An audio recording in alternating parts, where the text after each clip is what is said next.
الحمد لله رب العالمين والصلاة والسلام على خاتم النبيين وعلى آله الطيبين وأصحابه المهديين وعلماء أمته المحققين وأولياء ملته الواسرين وعلينا معهم أجمعين.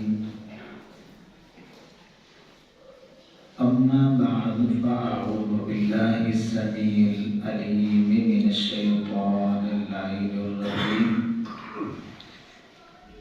بسم الله الرحمن الرحيم. يا أيها الذين آمنوا كتب عليكم الصيام كما كتب على الذين من قبلكم لعلكم تتقون.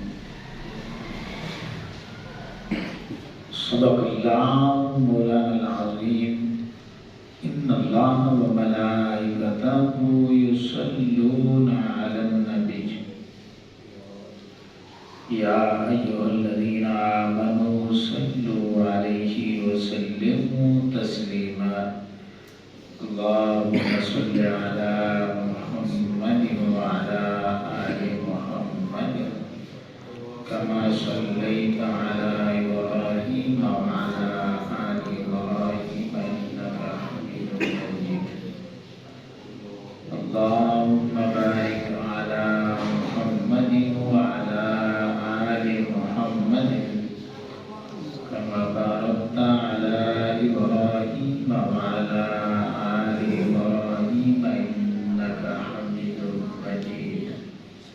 الصلاة والسلام عليك يا سيدي يا رسول الله وعلى آلك وأصحابك يا سيدي يا حبيب الله. الصلاة والسلام عليك يا سيدي يا رحمة للعالمين وعلى آلك وأصحابك يا سيدي يا خاتم المعصومين. رب اشرح لي صدري ويسر لي أمري واحلل عقدة من لساني يفقهوا قولي. اللهم نور قلوبنا بالقرآن وزين أخلاقنا بالقرآن ونجنا من النار بالقرآن وأدخلنا في الجنة بالقرآن. اللہ رب العزت کی حمد و ثنا اور آقا کریم صلی اللہ تعالی علیہ وآلہ وسلم کی بارگاہ ناز میں درود و سلام کا نذرانہ پیش کرنے کے بعد آپ تمامی احباب کو السلام علیکم ورحمۃ اللہ وبرکاتہ.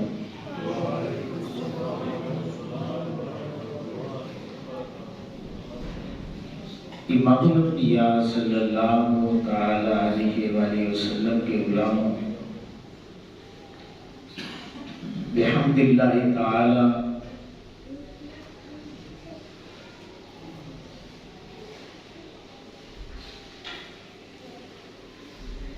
ہم خوش نصیب ہیں، خوش قسمت ہیں کہ اس مالک نے ہم سبھی کو ایک بار پھر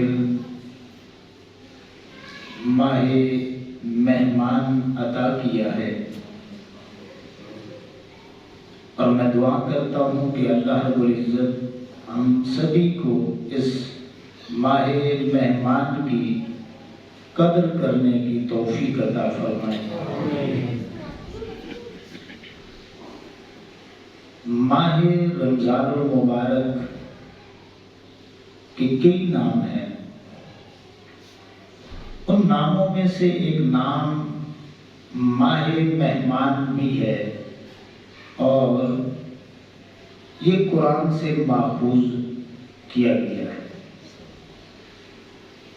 وہ آیہ کریمہ جس میں اللہ رب العزت نے روزوں کی فرضیت کا حکم دیا ہے نا، تو اس سے آگے والی آیت جب ہم پڑھتے ہیں تو اللہ رب العزت فرماتا ہے ایام معدودات، کہ میرے بندو یہ گنتی کے دن ہیں۔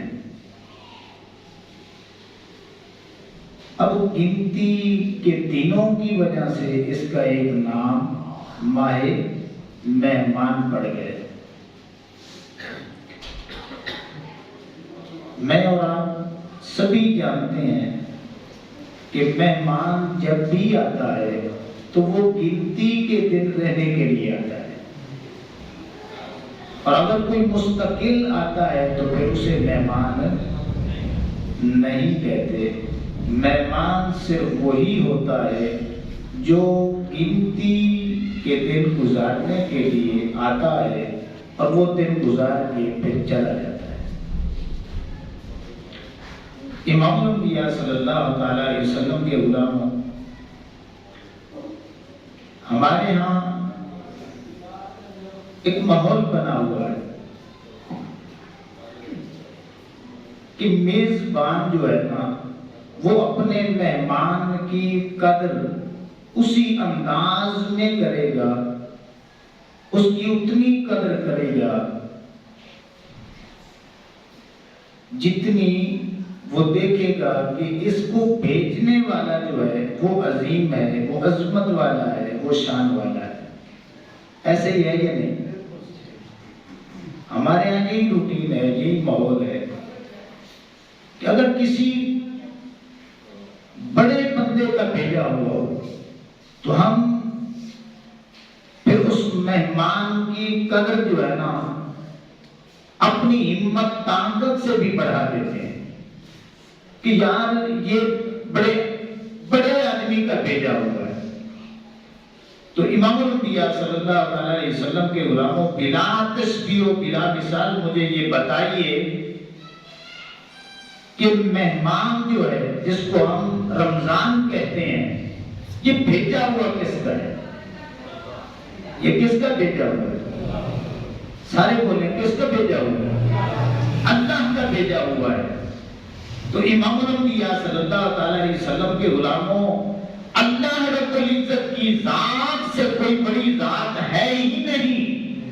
جب وہ ذات سب سے بڑی ہے تو جس ذات نے یہ مہمان ہماری طرف بھیجا ہے، اس سے بڑا کوئی مہمان ہو سکتا ہے؟ اللہ اکبر۔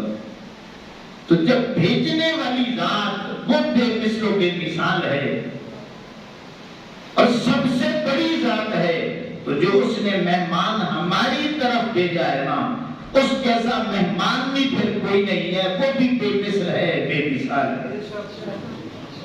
اللہ اکبر۔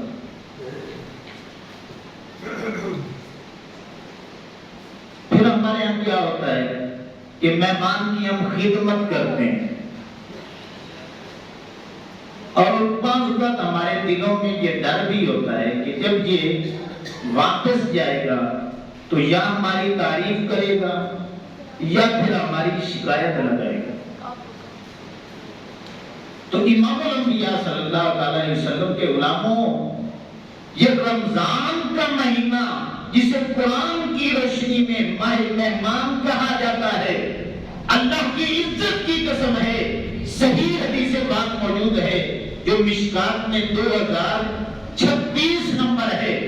آقا کریم علیہ السلام نے فرمایا، میرے غلاموں سن لو، اگر تم نے اللہ کے مہمان کی قدر نہ کی تو یہ مہمان پھر اللہ کے پاس جا کے تمہاری شکایت کرے گا،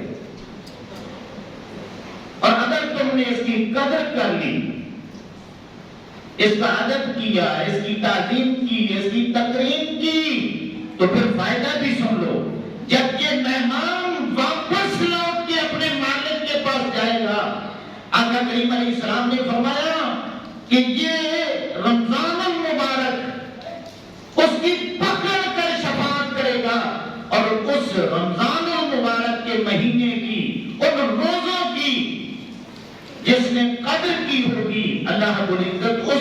میں شفاعت کو قبول فرما لے. اب حدیث پاک میں کیا آتا ہے؟ صحابہ بیان کرتے ہیں کہ آقا علیہ الصلوۃ والسلام نے فرمایا کہ جب مشکل وقت آئے گا، قیامت کا دن ہوگا، سورج اپنی گرمی برسا رہا ہوگا، زمین تانبے کی ہوگی، ماحول بھی تمہارے خلاف ہوگا، حالات تمہارے خلاف ہو چکے ہوں گے. اس سختی کے عالم میرے بندے، اگر تیرے کسی کے کام آنا ہے تو یہ ذہن میں رکھ لے، یا میرے حبیب نے کام آنا ہے، یا قرآن نے کام آنا ہے، یا رمضان نے کام آنا ہے. آقا علیہ السلام نے بھی شفاعت کرنی ہے، رمضان نے بھی شفاعت کرنی ہے، اور اللہ کے قرآن نے بھی شفاعت کرنی ہے. اب قرآن بولے گا، قرآن یہ کہے گا کہ اے مالک، میں نے تیرے اس بندے کو رات سونے سے منع کر دیا، اس نے میری بات کو مان لیا. اے مالک، میری خاطر یہ اپنی نیندیں قربان کرتا رہا ہے. اے مالک، آج میں نے اسے دوزخ میں نہیں جانے دینا، آج میں نے اسے اپنی سنگت میں جنت لے کے جانا. اللہ فرمائے گا کہ قرآن تو میری مخلوق نہیں ہے، تو میرا کلام ہے، تو جا اس بندے کو بھی ساتھ لے جا. اب رمضان بولے گا، کہے گا کہ مالک، اس بندے کو میں نے منع کیا کہ دن کو کچھ نہیں کھانا، یہ میرے کہنے پر اپنی نفسانی خواہشات کو اس نے چھوڑ دیا، کھانا پینا چھوڑ دیا، اور ہر گناہ سے اپنے آپ کو اس نے بچا کے رکھا. اے مالک، اس نے میری خاطر بڑی قربانیاں دی ہیں. اے مالک، آج میں بھی اکیلا جنت میں نہیں جاؤں گا، اس کو ساتھ لے کے جانا چاہتا ہوں. اللہ فرمائے گا، رمضان تو بھی لے جا، قرآن تو بھی لے جا. تو اس مہمان کی اگر قدر کی ہوگی تو جب سارے چھوڑ جائیں گے نا، تو یہ مہمان قرآن اور رمضان ہمیں پکڑ کے پھر جنت کی طرف لے جائیں گے. اللہ اکبر. تو امام الانبیاء صلی اللہ علیہ وسلم کے غلاموں، اب علماء نے لکھا ہے کہ اس رمضان کی سب سے بڑی قدر ہے کیا؟ سب سے بڑی قدر سب علماء نے لکھا ہے، کسی کا اختلاف نہیں ہے. جس نے بھی کلمہ پڑھا ہے، جس بھی مسلک سے تعلق رکھتا ہے، اللہ کی عزت کی قسم ہے، سبھی کا اتفاق ہے اس بات پہ کہ رمضان کی قدر یہ ہے کہ رمضان المبارک میں روزہ رکھا جائے، روزہ رکھا جائے. یہ رمضان المبارک کی قدر ہے. اللہ اکبر. اب ہم دیکھ لیں کہ ہم میں سے کتنے ہیں جو رمضان المبارک کی قدر کر رہے ہیں، روزہ رکھ رہے ہیں. اب رمضان المبارک کی قدر روزہ رکھ کے کرنی ہے، ٹھیک ہے نا؟ تو اب روزے کے کیا تقاضے ہیں، یہ سوال پیدا ہوتا ہے. ہم نے کیا سمجھ رکھا ہے کہ بس روزہ بھوکا پیاسا رہنے کا نام روزہ ہے.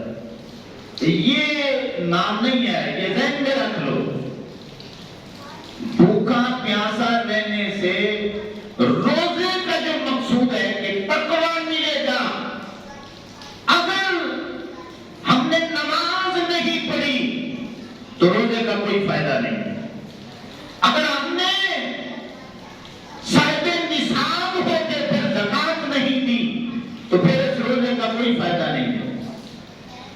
حتیٰ کہ آقا کریم علیہ السلام کی ایک حدیث پاک ہے، یہ تو بڑی چیزیں ہیں، نماز بڑی چیز ہے، روزہ، زکات، حج، یہ تو فرائض میں ہے. چھوٹی چیزوں کی طرف آ جاؤ تو حدیث پاک میں آتا ہے، یہ بخاری شریف میں 1903 نمبر حدیث پاک ہے. حضرت ابو ہریرہ رضی اللہ تعالیٰ عنہ بیان کرتے ہیں کہ آقا کریم علیہ السلام نے فرمایا کہ من لم یدع قول الزور والعمل به.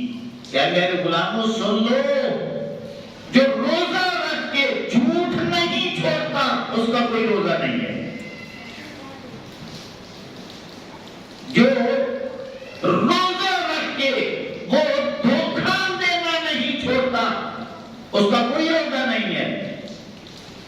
آقا علیہ السلام نے فرمایا فَلَيْسَ لِلَّهِ حَاجَّةٌ أَن يَدَعَ شَرَابَهُ وَطَعَامَهُ، اللہ رب العزت کو اس بندے کی پرواہ نہیں ہوتی جس نے روزہ تو رکھ لیا ہے لیکن جھوٹ نہیں چھوڑا، روزہ تو رکھ لیا ہے اور پھر اس نے دھوکہ دینا نہیں چھوڑا، روزہ تو اس نے رکھ لیا ہے لیکن اس نے ابھی تک گناہ کے کام نہیں چھوڑے، اس نے روزہ تو رکھ لیا ہے ابھی تک ملامت کرنی اس نے نہیں چھوڑی، اس نے روزہ تو رکھ لیا ہے ابھی تک اس نے اپنی آنکھوں کی حفاظت نہیں کی، اس نے روزہ تو رکھ لیا ہے ابھی تک اس نے اپنے کانوں کو گناہوں سے نہیں بچایا، اس نے روزہ تو رکھ لیا ہے ابھی تک اس نے اپنے اعضائے بدن کو گناہوں سے نہیں بچایا۔ اللہ کو کوئی پرواہ نہیں ہے ایسا بندہ بھوکا رہے یا پیاسا رہے۔ اب امام الانبیاء صلی اللہ علیہ وسلم کے غلاموں، مجھے ایک صاحب ملے، وہ مجھ سے پوچھنے لگے کہ قاری صاحب ایک بات بتائیں کہ کیا یہ کوئی حدیث ہے کہ جو جھوٹ بولتا ہے، جھوٹی قسمیں کھاتا ہے، اس کا روزہ نہیں ہوتا؟ میں نے کہا سچی حدیث ہے، بخاری شریف میں ہے، آقا علیہ السلام کا فرمان ہے، اس کا روزہ نہیں ہوگا۔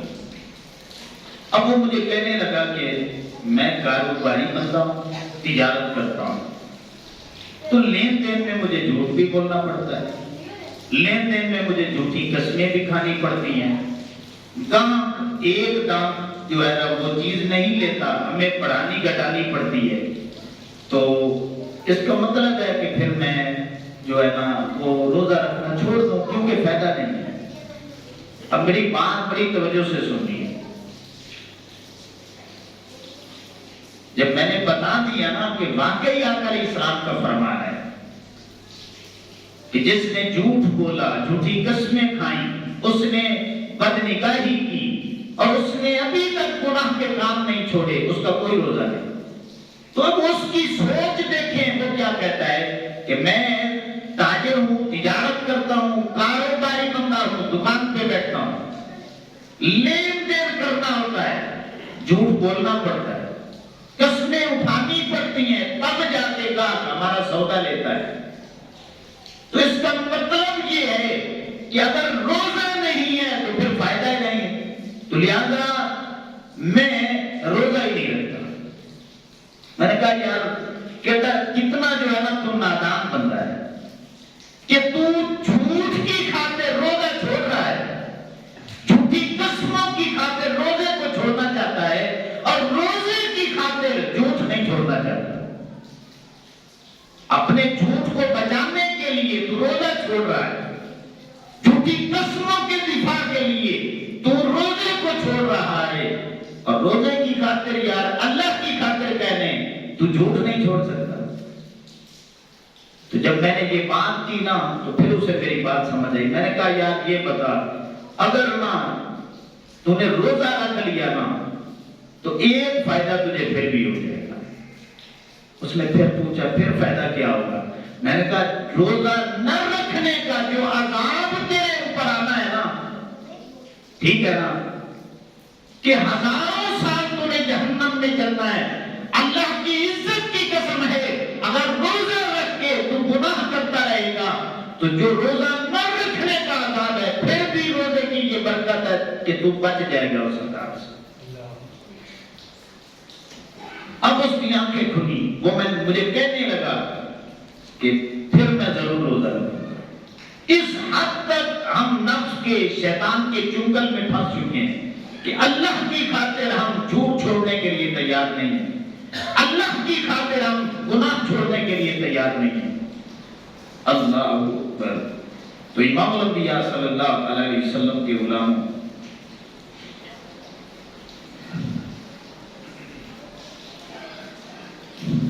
اس کو ایک مثال سے سمجھیں کہ آپ بیمار ہوتے ہیں اور ڈاکٹر کے پاس جاتے ہیں دوائی لینے کے لیے، ڈاکٹر چیک کرتا ہے، دوائی دیتا ہے، اگر آپ کو آرام نہیں آتا تو پھر کیا کرتے ہیں؟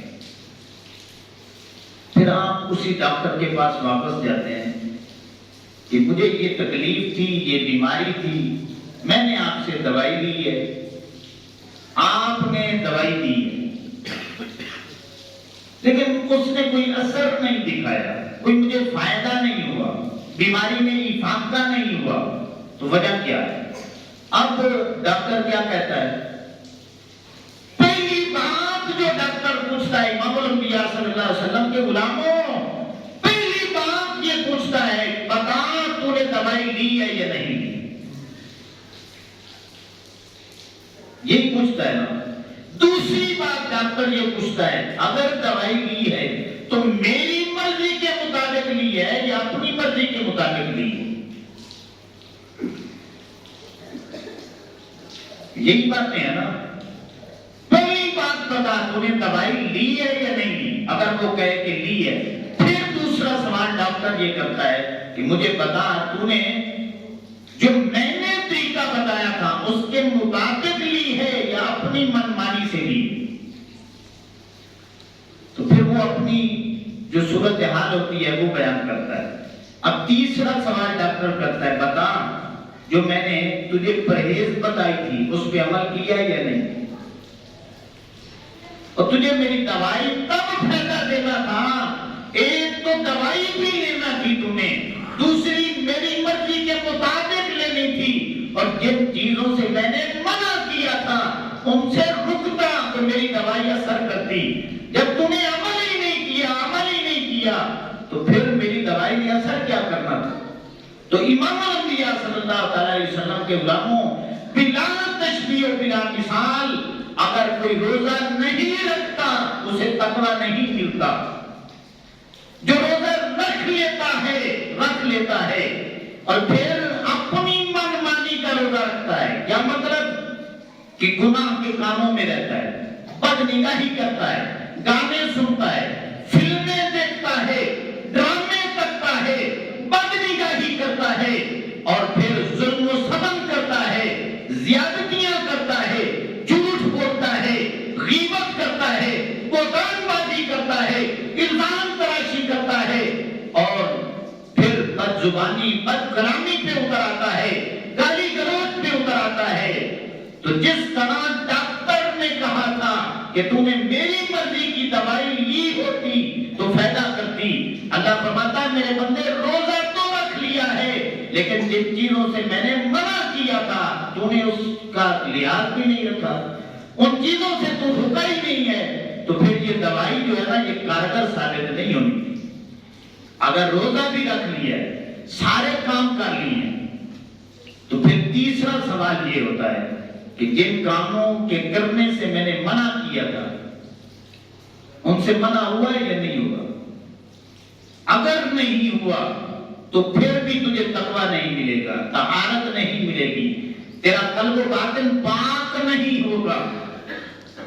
جب تک یہ تین کام نہیں کریں گے، امام الانبیاء صلی اللہ علیہ وسلم کے غلاموں، روزہ بھی رکھیں اور روزے کے تقاضوں کو بھی پورا کریں، اور پھر اپنے آپ کو گناہوں سے بھی بچائیں، تب امام الانبیاء صلی اللہ علیہ وسلم کے غلاموں تب جا کے کہیں آپ کو جو اللہ رب العزت اپنی قربت دینا چاہتا ہے، تقویٰ دینا چاہتا ہے، طہارت دینا چاہتا ہے، وہ آپ کو اور مجھے نصیب ہو۔ اس حدیث پاک کا یہ معنی ہے، یہ مفہوم ہے۔ اس لیے امام الانبیاء صلی اللہ علیہ وسلم کے غلاموں، روزہ فرض ہے۔ کیا ہے؟ سبھی بولے اتفاق، روزہ فرض ہے۔ اور روزہ کس طرح فرض ہے؟ روزہ اسی طرح فرض ہے جس طرح نماز فرض ہے، روزہ اسی طرح فرض ہے جس طرح زکات فرض ہے، روزہ اسی طرح فرض ہے جس طرح حج فرض ہے، اور یہ اسلام کی بنیادیں ہیں، بنیادیں۔ اب جو مسلمان کلمہ پڑھ کے وہ روزہ نہیں رکھتا، اللہ کی عزت کی قسم ہے وہ اسلام کی بنیادیں کھوکھلی کرنے کے چکروں میں ہے۔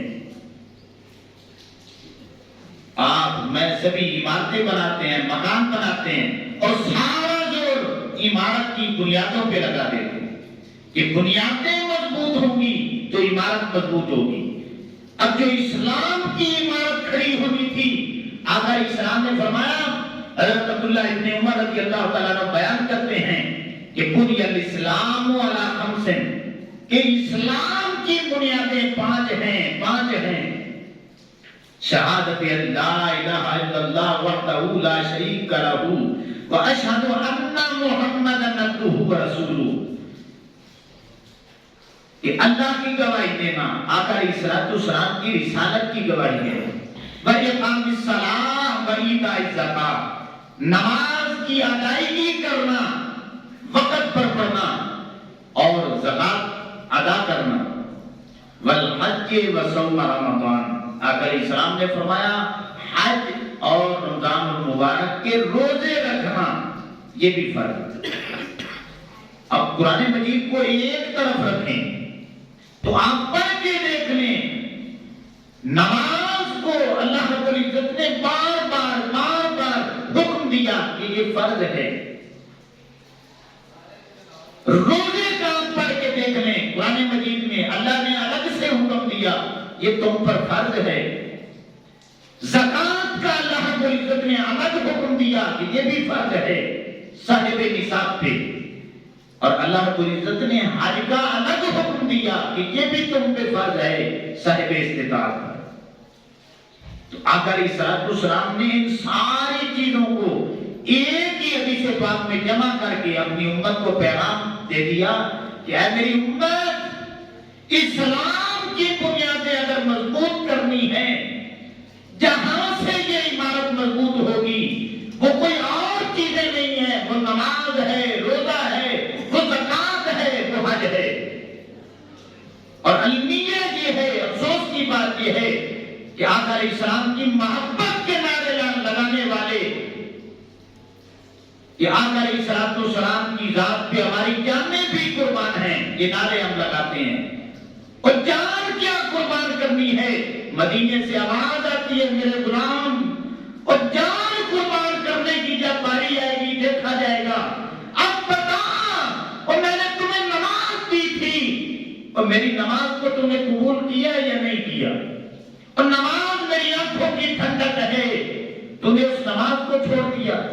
روزہ میرے رب کی رضا دیتا ہے، قربت دیتا ہے، تم نے اس روزے کو چھوڑ دیا۔ اور یہ جو اللہ کا حق ہے مال میں، اس کو زکات کہتے ہیں، اور جس مالک نے تجھے سب کچھ دیا تھا اس نے مانگا کہ یار 2.5% دے دے، اور اللہ نے تو اتنی کرم نوازی کی کہ تجھے دنیا کی ہر نعمت دے دی، جب رب کے نام پہ دینے کی باری آئی وہ بھی سال کے بعد صرف 2.5%، تو پھر تو بہانے بنانے لگا۔ اللہ فرماتا ہے میرے بندے، اس سال نہیں، عمر میں صرف ایک بار صاحب استطاعت پر میں نے حج فرض قرار دیا۔ میرے بندے اب بھی تو بہانے بناتا ہے کہ میری بچیوں کی، میرے بچوں کی شادیاں ہو جائیں تو پھر میں حج پہ جاؤں گا۔ یہ بہانے نہیں چلیں گے، اللہ کی عزت کی قسم ہے نہیں چلیں گے۔ اللہ رب العزت کا کلام جو ہے یہ حتمی اللہ کے فیصلے ہیں۔ یہ آج میری بات نوٹ کر لو، ذہن نشین کر لو، یہ جو اللہ کا قرآن ہے، اللہ کی عزت کی قسم ہے، قیامت والے دن اللہ نے اپنے اس کلام کے خلاف ایک فیصلہ بھی نہیں دینا۔ ہم نے اسی قرآن کو چھوڑ رکھا ہے، ہم صبح سے لے کر شام تک، سونے تک، ہماری زندگی کا ایک ایک لمحہ قرآن کے خلاف گزرتا ہے، اور ہم یہ سمجھتے ہیں کہ بس مرنے کی دیر ہے، جنت ہمارا انتظار کر رہی ہے۔ نہیں، کوئی انتظار نہیں کر رہی جنت اس بندے کا انتظار کرتی ہے جو بندہ اللہ اور اس کے رسول کے احکامات پہ چلتا ہے۔ جو نہیں چلتا اس کا دوزخ انتظار کر رہی ہے۔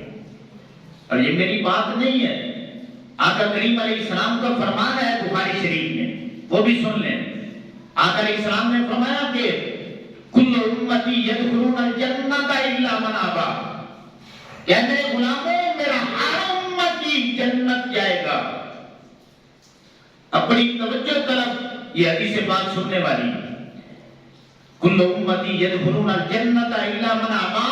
آقا علیہ السلام نے فرمایا میرا ہر امتی جنت جائے گا مگر وہ نہیں جائے گا جس نے میرا انکار کیا. اب بڑی عجیب بات ہے. آقا علیہ السلام فرمایا میرا ہر امتی جنت جائے گا. تو اس کا کیا مطلب ہے کہ وہ کلمہ بھی پڑھتا ہو لیکن وہ نہیں جائے گا الا من ابا جس نے میرا انکار کیا. اب جو اقرار کر رہا ہے وہ انکار کیسے کرے گا؟ بڑی توجہ سے میری بات سنیں. جو اقرار کر رہا ہے کلمہ پڑھ رہا ہے تو پھر وہ انکار کیسے کرے گا؟ آقا علیہ السلام نے فرمایا قال من اطاعنی دخل الجنہ ومن عصانی فقد ابا. اقرار اور انکار صرف زبان سے نہیں ہوتا.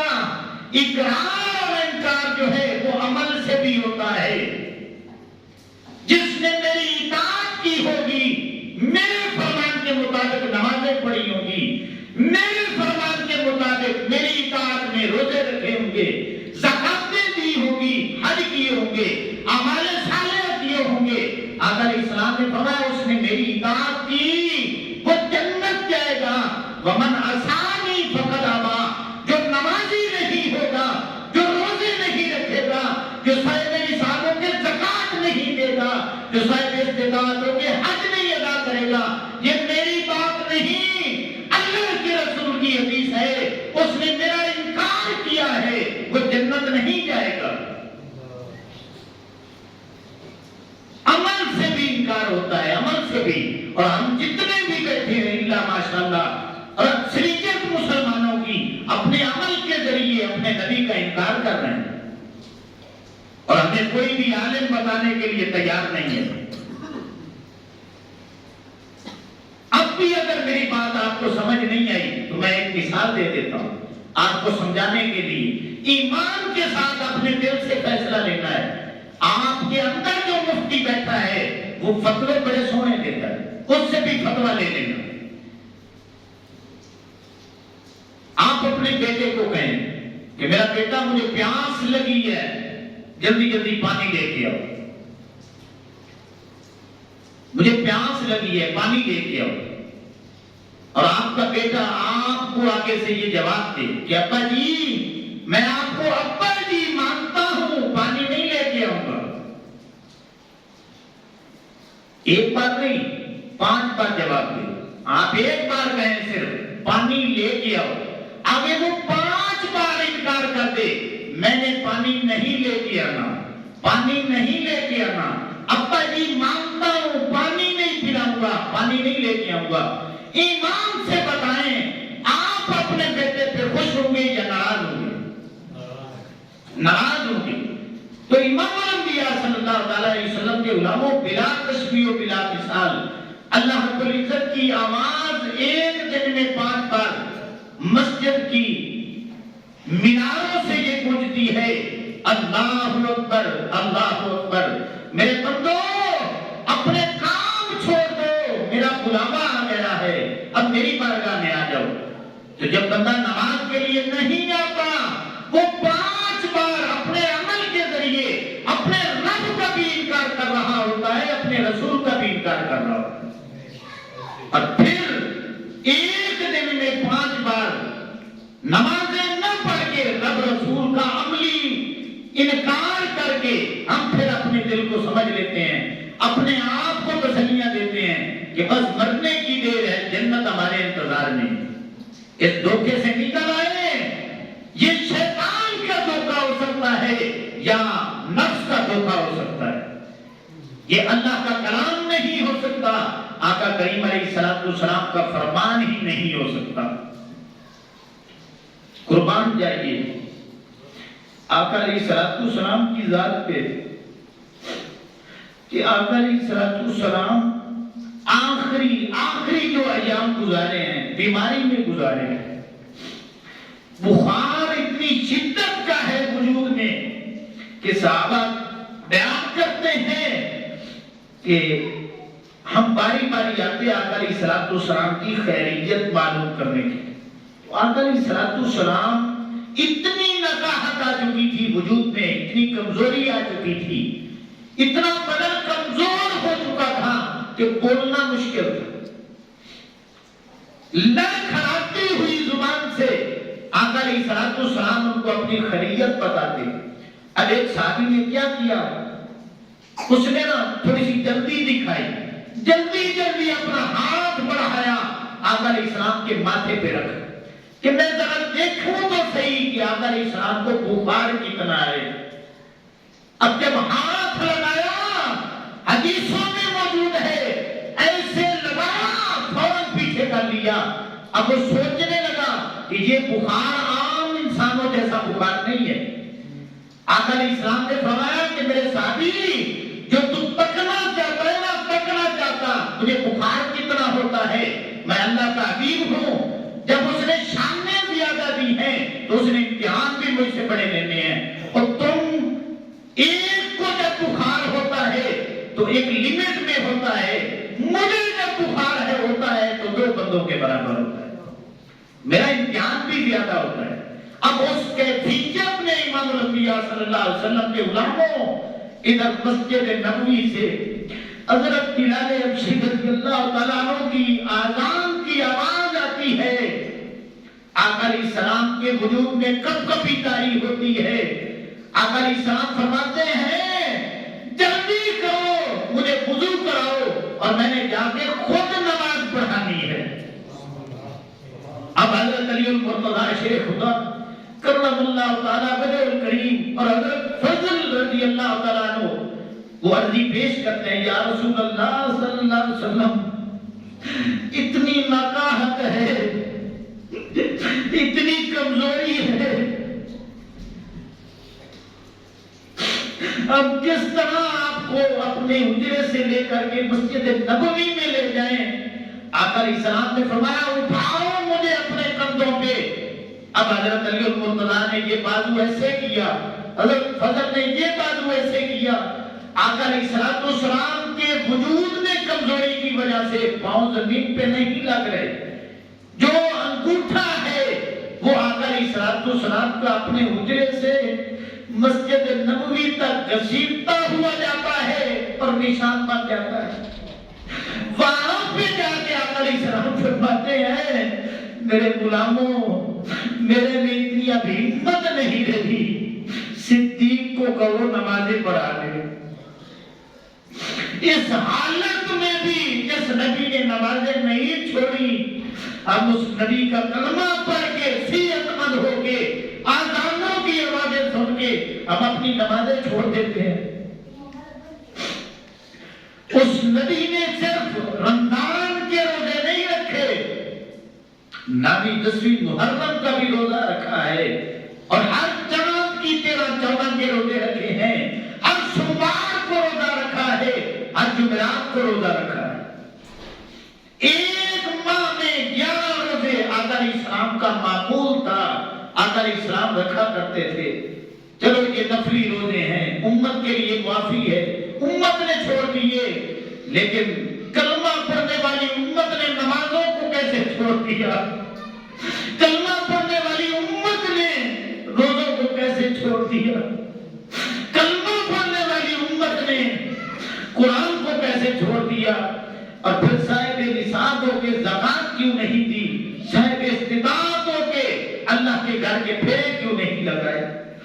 اگر اس کا جواب آپ کے پاس ہے، اللہ کی عزت کی قسم ہے آپ جنتی ہیں، جنتی ہیں. اور اگر جواب نہیں ہے تو پھر میں یہی کہوں گا خدایا نفس شیطان کے چنگل سے نکلیے. یہ شیطان کا شر ہے، یہ نفس کا پیار ہے، نکلیے نکلیے اور اللہ کو منا لیجیے، آقا علیہ السلام کو منا لیجیے، قرآن کو اپنے سینوں سے لگا لیجیے. جب تک قرآن کو سینے سے نہیں دبائیں گے اس وقت تک ہماری آخرت تو بڑی دور کی بات ہے، اللہ کی عزت کی قسم ہے ہماری دنیا بھی نہیں سنور سکتی. دنیا بھی نہیں سنور سکتی. تو ہم نے اس قرآن کو چھوڑ رکھا ہے۔ اللہ اکبر۔ ہم میں سے ایمان سے بتائیں، آپ میں سے کتنے ہیں جن کو بیماری ہو اور وہ کہے کہ میں نے دوائی نہیں لینی؟ اللہ سے ڈر کے میری باتوں کا جواب دینا ہے۔ آپ میں سے کوئی ہے کہ بیمار ہو، اس کے پاس پیسے بھی ہوں، اور پھر وہ کہے کہ میں نے دوائی نہیں لینی؟ ہمیں سے کتنے ہیں؟ ایک تو ہے نا بڑی بیماریاں، ایک ہے چھوٹی بیماری، نزلہ ہے، زکام ہے، تھوڑا بہت بخار ہے، سر درد بھی ہو جائے تو ہم میں سے کتنے ہیں جو ڈاکٹروں کے پاس جاتے ہیں دوائی لینے کے لیے؟ ہے ایسا کہ نہیں ہے؟ اب مجھے ایمان سے اس بات کا جواب دیں کہ جب ہمیں جسمانی بیماری لگتی ہے تو اس کا علاج کروانے کے لیے ہم صرف اپنے ملک کا سفر کرنے کے لیے تیار نہیں، اگر ہمیں بیرون ملک تک جانا پڑے تو ہم وہاں تک بھی جانے کے لیے تیار ہو جاتے ہیں۔ اور اگر ماں باپ ہے، سچی محبت ہے، تو وہ کہتا ہے کہ میرا سب کچھ قربان ہے لیکن میں اپنی ماں کو مرنے نہیں دوں گا، مجھے امریکہ تک جانا پڑے، لندن تک جانا پڑا تو میں علاج کے لیے وہاں تک جاؤں گا۔ اب ایمان سے بتاؤ جسمانی بیماری کا علاج کروانے کے لیے امریکہ تک، لندن تک، کینیڈا تک جانے کے لیے تیار ہو جاتے ہیں، اور ہمیں جو روحانی بیماریاں لگ چکی ہیں، روحانی مرضیں لگ چکی ہیں، وہ کیا ہیں؟ وہ جھوٹ ہے، وہ چغلی ہے، وہ غیبت ہے، وہ بہتان بازی ہے، وہ بد کلامی ہے، وہ بد زبانی ہے، وہ کیچڑ اچھالنا ہے، وہ گالی گلوچ نکالنا ہے، وہ رشوت ہے، وہ سود ہے، وہ ملاوٹ ہے، وہ دھوکہ دینا ہے۔ یہ بیماریاں ہم سبھی کو لگ چکی ہیں، ہم اس کا علاج کروانا چاہتے ہیں، تو مالک کدھر جائیں؟ اللہ فرماتا ہے میرے بندے، کوئی ادھر ادھر جانے کی ضرورت نہیں ہے، تمہیں جسمانی مرض لگ جائے امریکہ تک جاتے ہو، اور اب تجھے روحانی بیماریاں لگی ہیں نا، تو میں نے اپنے قرآن کو، جسے تو قرآن حکیم بھی کہتا ہے، اسے ڈاکٹر بنا کر تیرے گھر میں بھیج دیا۔ قرآن مجید کے نام ہے نا، ایک نام قرآن مجید، ہم کبھی کہتے ہیں قرآن پاک اور کبھی کہتے ہیں قرآن حکیم، اور یہ نام قرآن میں موجود ہے کہ قرآن حکیم ہے، قرآن ڈاکٹر ہے، اور ہم سبھی جانتے ہیں کہ ہم سارے اندر سے بیمار ہو چکے ہیں، تو پھر اس قرآن سے اپنا علاج کیوں نہیں کرواتے؟ اس ڈاکٹر سے اپنا علاج کیوں نہیں کرواتے؟ امام الانبیاء صلی اللہ علیہ وسلم کے غلاموں، اس ڈاکٹر سے علاج کروانے کی ضرورت ہے۔ جب اس حکیم کے پاس آئیں گے تو یہ حکیم اتنی عظمت والا ہے، اس کو سینے سے لگانے سے آدھی بیماریاں دور ہو جاتی ہیں۔ وَنُنَزِّلُ مِنَ الْقُرْآنِ مَا هُوَ شِفَاءٌ وَرَحْمَةٌ لِّلْمُؤْمِنِينَ۔ اللہ فرماتا ہے کہ میں نے اسے بنا کے ہی شفا بھیجا۔ اللہ اکبر۔ حضرت اکرمہ رضی اللہ تعالیٰ عنہ، آپ کو پتا ہے کہ یہ ابو جہل کا بیٹا ہے، اس نے آقا کریم علیہ السلام کا جب کلمہ پڑھ لیا تو روتا تھا کہ ایک تو ابا جی نے کلمہ نہیں پڑھا، اور زیادہ روتا تھا کہ کلمہ پڑھنے میں نے دیر بڑی کر دی۔ اب حدیث کی کتابوں میں موجود ہے، جب کوئی نیک عمل کرنے کی باری آتی، حضرت اکرمہ رضی اللہ تعالیٰ عنہ قرآن کو اٹھاتے، ایسے سینے سے لگاتے، روتے رہتے اور فرماتے کہ تو حق ہے، تو سچ ہے، اور تیری میری ملاقات بڑی دیر کے بعد ہوئی ہے، کاش تھوڑی دیر پہلے ملاقات ہو جاتی۔ تو صحابہ کرام جنہوں نے لیٹ کلمہ پڑھا وہ رویا کرتے تھے، کاش ہم جلدی کلمہ پڑھ لیتے، جلدی قرآن کو سینے سے لگاتے، کاش ہم جلدی کلمہ پڑھ لیتے، ہم نمازیں زیادہ پڑھ لیتے، کاش ہم جلدی کلمہ پڑھ لیتے، رمضان کے زیادہ سے زیادہ روزے رکھ لیتے، کاش جلدی کلمہ پڑھ لیتے، صاحب نصاب ہوتے تو زکات دے دیتے، کاش ہم نے جلدی کلمہ پڑھ لیا ہوتا، اللہ کے گھر کے پھیرے لگائے ہوتے آقا علیہ السلام کی سنگت میں، کاش ہم نے جلدی کلمہ پڑھ لیا ہوتا اور آقا علیہ السلام کے سامنے سے آگے نہ لڑتے بلکہ آقا علیہ السلام کی فوج میں سپاہی بن کر دشمنوں کے خلاف لڑتے، تو صحابہ کرام رویا کرتے تھے۔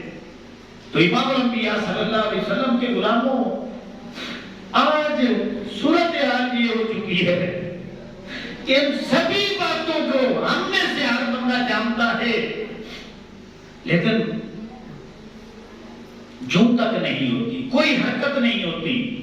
جب بندہ قرآن کو پڑھتا ہے، ایک جگہ پہ اللہ نے فرمایا الم یأن للذین آمنوا ان تخشع قلوبهم لذکر اللہ، اے ایمان والو، اور یار تم ہی بتا دو وہ وقت کب آئے گا جب تمہارے دلوں میں میرا ڈر پیدا ہو جائے گا،